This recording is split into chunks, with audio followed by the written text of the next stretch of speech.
former assistant, now head coach at Chivas USA. If you had a couple words to describe Robin, what would those be? And in his first head coaching job, do you see anything that's been a little bit different in his demeanor and his approach to the game? Well, first and foremost, Robin is a soccer brain. Like, the man sees things from a defensive perspective a lot of times, but he sees things that I know a lot of people don't see. It's one of those guys that, I had the pleasure of kind of playing under. And, conversations with him were always enlightening and always brought something new to the table.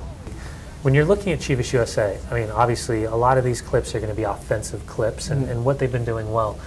But for you guys, heading into this match, what are some of the things that you guys need to do for yourselves to put yourself in the best situation to get that full 3 points at home?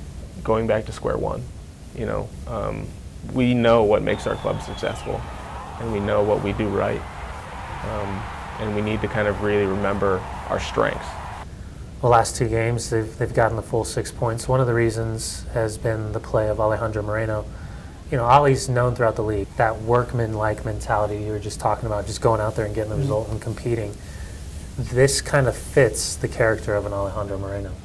I think absolutely. I mean, if you watch any of his clips, like if you look at that clip right there, he's on the right side swinging in a ball, and he's doing whatever he needs to do to get the team going forward, Plus, as you watch the clips going on, you can tell he's constantly on the move, constantly waiting for that. He doesn't care if the goal is like a great shot from, the 18, nice dipper, or if he's pretty much getting a garbage goal, right inside the 6.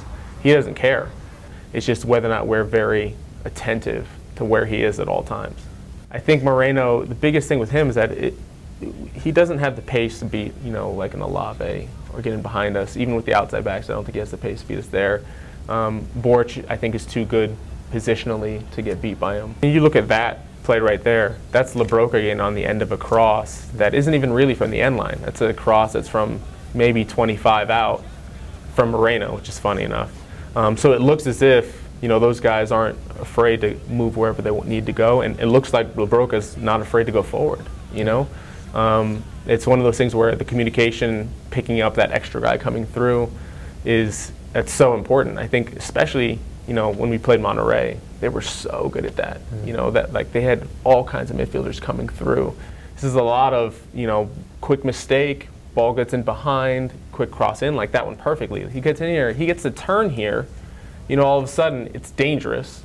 Whereas if you get in behind him and force him to go back, none of that happens,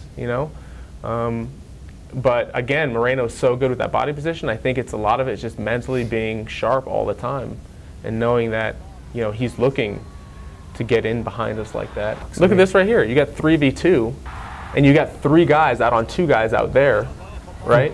There should be no way that this ball, gets won by a Chivas player, but it does, Not only does it get whipped in, but you've also got 3 central defenders that are watching the ball and not a clue. And that's all about the fact that it's one of those situations where you're thinking, oh, we got this. There's no way this is coming in. It's, and you slip up for a second and they take advantage. It seems as if in the last 4 games that Chivas has had an incredible amount of difficulty with flank play, trying to separate the center backs and kind of get in behind the outside backs. Just looking at some of these clips, what are some of the things that you're noticing where maybe you guys can take advantage Saturday afternoon? You got him one-on-one with Robbie Rogers, right? 2-on-2 in the middle, and then you have another guy here who could come out to double. You know what I mean? Especially because Robbie Rogers doesn't want to go inside. Yep. He wants to go outside, which is fine for you if you can get him going outside. So if he reads that, the guy behind him, and pushes, you see Labroca doing the right thing, force him outside, you can get in there and to double on that. The beautiful thing about defending, but also the most difficult, is those little things, the things that where it's no longer 1 against 1, it's now team defending, it's now group defending, it's now defending in pairs, defending in 3s. We play against teams that we want to possess, and we know that if we can't go up the middle, there's space on the sides. Yep. If they force us in the middle, from the sides, as in they cut down the outsides, then we know there's space in the middle. Yep. Of course, playing here in Salt Lake, altitude is always an issue, and so first 15 minutes we want to push them let them feel it a little bit. We have to come out with that attitude of mental sharpness and aggression. And thanks for taking time to join us and kind of just hang back and break down Chivas.